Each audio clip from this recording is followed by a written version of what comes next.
Este é o canal Via de Oração, sejam bem-vindos. O Santo do Dia é uma resenha diária dos santos guardados na memória da Igreja. Eles são os verdadeiros discípulos de nosso Senhor Jesus Cristo. As vidas desses homens e mulheres são a doutrina e os ensinamentos da Santa Igreja. 15 de março, fazemos memória de dois santos. Vamos começar contando a história de São Clemente Maria Hofbauer, que foi padeiro e o segundo fundador dos Redentoristas. Começou a estudar latim na casa paroquial quando tinha 14 anos. Incapaz de prosseguir os estudos eclesiásticos, teve que aprender um ofício. Foi mandado como aprendiz a uma padaria em 1767 e em 1770 foi trabalhar na padaria do mosteiro. Vamos aprofundar na sua história. São Clemente Maria nasceu no dia 26 de dezembro de 1751, na República Tcheca. Era o nono de 12 filhos nascidos do casal Maria e Paulo Hofbauer. No batismo, recebeu o nome de João. Mais tarde, quando eremita, recebeu o nome de Clemente. Pensou na carreira militar como a de seu irmão, mas foi a meta do sacerdócio que finalmente sobrepujou a carreira militar. Todavia, sendo de família pobre, Clemente tinha poucas chances de ir para um seminário ou entrar para uma ordem religiosa. Em 1771, uma viagem à Itália levou Clemente a Tivoli. Aí decidiu fazer ser eremita no santuário de Nossa Senhora de Quintiliolo e pediu ao bispo local o hábito de eremita. Foi aí que recebeu o nome de Clemente Maria. Manteve para a vida o hábito da oração e do trabalho. Voltou ao mosteiro para de novo ser padeiro e recomeçar o estudo do latim. Embora tivesse completado os estudos de filosofia em 1776, não pôde ir adiante. Não era o tipo de vida que queria, não era apostolado. Voltou para casa e viveu 2 anos como eremita. Por insistência da mãe, deixou o eremitério para de novo tornar-se padeiro. Desta vez, conseguiu um emprego numa famosa padaria de Viena, onde encontrou 2 senhoras distintas que pagaram seus estudos. Aos 29 anos, entrou para a Universidade de Viena. Ali ficou frustrado com os cursos das matérias eclesiásticas, cheio de racionalismo e de outras doutrinas nada católicas. Durante uma peregrinação à Itália em 1784, Clemente e seu companheiro de viagem, Tadeu, decidiram entrar numa comunidade religiosa. Os dois foram aceitos no noviciado redentorista de São Julião em Roma. Na festa de São José, 19 de março de 1785, Clemente e Tadeu tornaram-se redentoristas, professando os votos de pobreza, castidade e obediência. 10 dias depois foram ordenados sacerdotes. Poucos meses após a ordenação, os 2 redentoristas estrangeiros foram convocados pelo seu superior geral. Receberam a missão de voltar à Áustria e restabelecer a congregação redentorista. Era uma nomeação difícil e insólita para 2 homens recém-ordenados. Para Afonso, essa difusão da congregação, além dos Alpes, era uma prova segura de que os redentoristas iriam perdurar até o fim dos tempos. No começo, quando os redentoristas abriram a igreja, havia pouca gente. O povo tinha muitas coisas que o afastavam de Deus e achavam difícil confiar naqueles padres estrangeiros. Com o tempo, São Bento se tornou o centro florescente da igreja em Varsóvia. Em 1791, 4º ano depois da sua chegada, os redentoristas ampliaram a Casa dos Meninos, abriram um internato para meninas, posto sob a direção de algumas nobres senhoras de Varsóvia. O dinheiro para financiar tudo isso provinha de alguns benfeitores, mas Clemente ainda precisava mendigar à procura de ajuda para os seus muitos órfãos.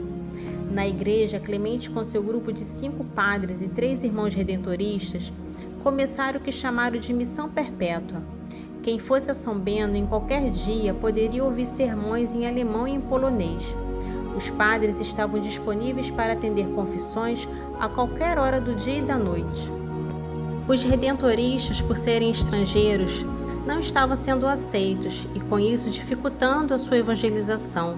Começaram a sofrer represálias e perseguições. Os padres foram intoxicados e 4 deles morreram. Ainda mais doloroso para Clemente, pois perdeu seu grande amigo Padre Tadeu, que recebeu um falso chamado para um doente. Muitas horas depois foi lançado para fora de uma carruagem em grande velocidade, depois de ter sido torturado e moído de pancadas. Alguns dias depois morreu em decorrência da agressão. Clemente ficou profundamente contristado com a morte do amigo. Os ataques continuaram. Os redentoristas passaram a ser alvo de zombarias nos teatros. Os padres poloneses do lugar chegaram a tentar deter o trabalho feito pelos redentoristas. Depois de 20 anos edificando a fé do povo de Varsóvia, eram atacados, assaltados e atormentados. Em 1806, foi promulgada uma lei proibindo os sacerdotes locais de convidar os redentoristas para pregar missões em suas paróquias. Veio depois uma lei que impediu os redentoristas de pregar e de ouvir confissões na sua própria igreja de São Bento. Diante disso, Clemente apelou diretamente ao rei da Saxônia, que governava a Polônia na época. Embora soubesse do bem que os redentoristas estavam fazendo, ele era impotente para deter os maçons, que queriam ver os redentoristas fora da Polônia. O decreto de expulsão foi assinado no dia 9 de junho de 1808. 11 dias depois, a igreja de São Bento era fechada e os 40 redentoristas lá residentes foram levados para a prisão, onde ficaram 4 semanas, até lhe ser dada a ordem de voltar para cada um para o seu país. Cuidando do bem-estar espiritual das irmãs e dos leigos que frequentavam sua capela, a verdadeira santidade de Clemente manifestou-se ainda mais claramente. Naquele altar, a sua devoção revelava como homem de fé. No púlpito, falava as palavras que o povo precisava ouvir. Pregava de tal modo que pudesse conhecer os pecados deles, experimentar a bondade de Deus e viver suas vidas conforme a vontade divina. Em Viena, Clemente sofreu novos ataques. Por certo tempo foi proibido de pregar.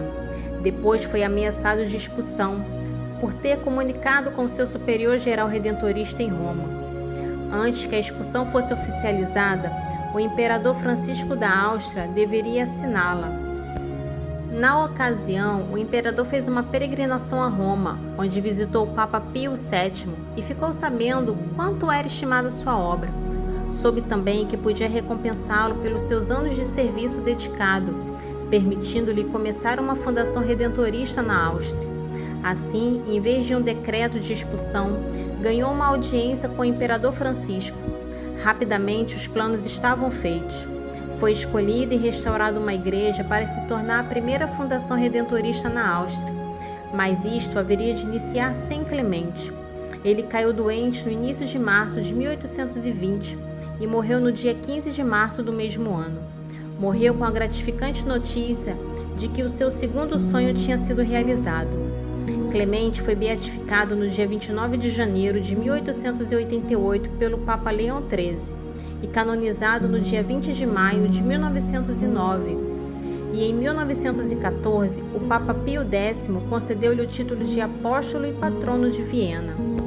Hoje também fazemos memória de Santa Luísa de Marillac, patrona das obras sociais. Ela nasceu no dia 12 de agosto de 1591 na França.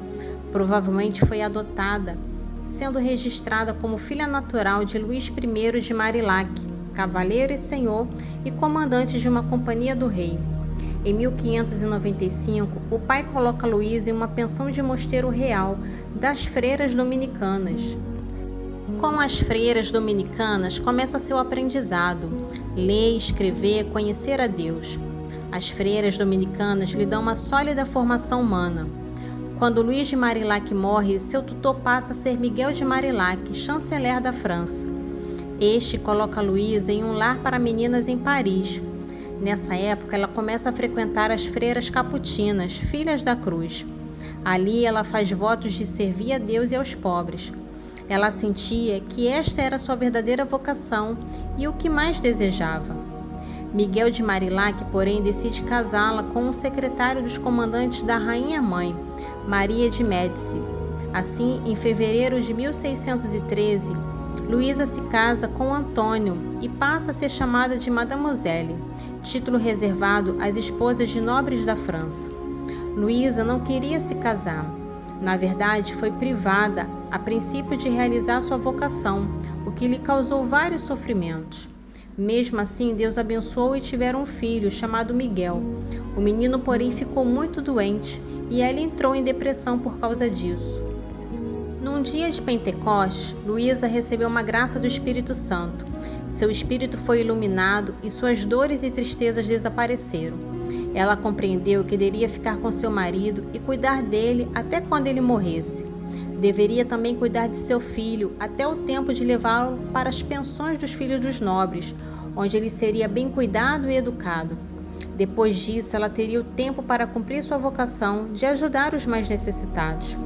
Luísa sentiu também que encontraria um novo diretor espiritual, o que aconteceu em 1625, quando ela encontra o padre Vicente de Paulo, futuro São Vicente. Este criou as confrarias da caridade e estabeleceu a congregação da missão denominada de Lazaristas. Após ficar viúva, Luísa de Marillac coloca seu filho Miguel em uma pensão, como era costume na época. Os filhos dos nobres eram colocados nessas pensões, onde eram muito bem cuidados e educados. Isso tranquilizou o coração de Luísa. Depois, Luísa vai trabalhar com São Vicente de Paulo, nas Damas da Caridade, obra fundada por São Vicente, ajudando diretamente aos pobres. São Vicente nomeou Luísa como inspetora das Casas da Caridade. Em março de 1634, com a ajuda e permissão do Padre Vicente, Luísa e mais 4 amigas fundam a Companhia das Filhas da Caridade. Em 1655, ela conseguiu a aprovação da congregação com o Papa. Luísa e o Padre Vicente começam a fazer muitas coisas. Ajudam as crianças abandonadas, dão socorro às vítimas da Guerra dos 30 anos, cuidam de doentes mentais, participam da criação do Hospital do Santo Nome de Jesus e do Hospital Geral de Paris.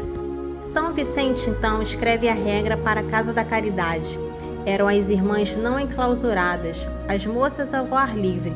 Seu véu era a santa humildade, seu mosteiro a casa do doente, por cela um quarto de aluguel, por claustro as ruas da cidade. Com essas palavras de São Vicente e com a sua ajuda, Luísa de Marillac funda várias casas das Irmãs de Caridade em várias cidades da França e também da Polônia, a pedido da rainha Maria Gonzaga. Em 1652, quando a peste assolou a cidade de Paris, Santa Luísa e suas irmãs tiveram grande trabalho para ajudar os doentes, de tal forma que não pararam um só momento. No ano de 1660, Luísa sentia que seu fim estava se aproximando e queria ser assistida por São Vicente. Seu desejo, porém, não aconteceu, pois ele, com 85 anos, também estava muito doente.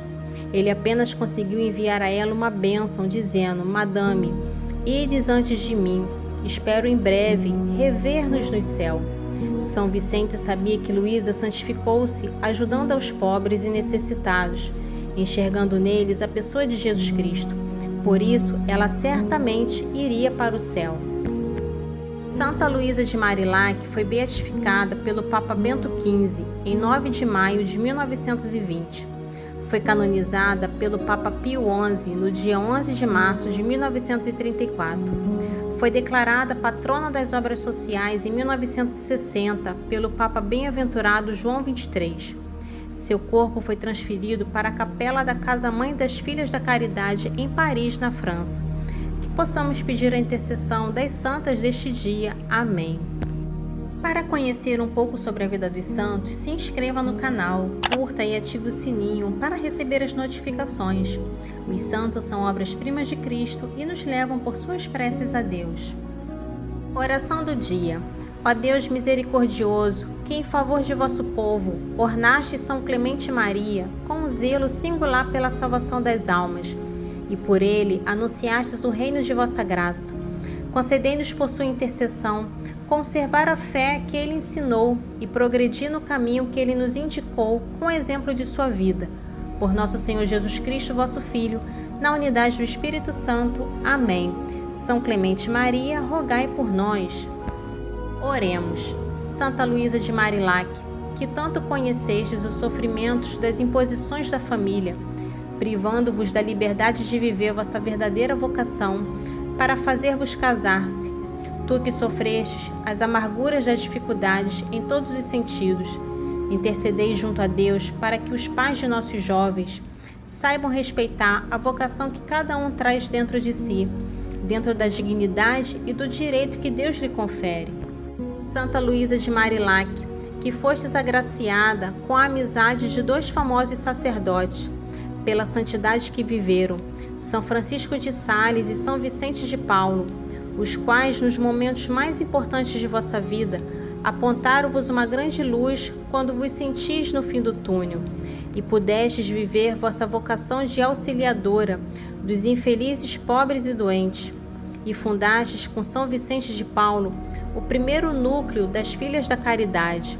Rogai por nós, para que não vivamos uma vida centrados em nós mesmos, e sim nas necessidades tão prementes de nossos irmãos que sofrem. Por Cristo nosso Senhor. Amém. Santa Luísa de Marilac, rogai por nós.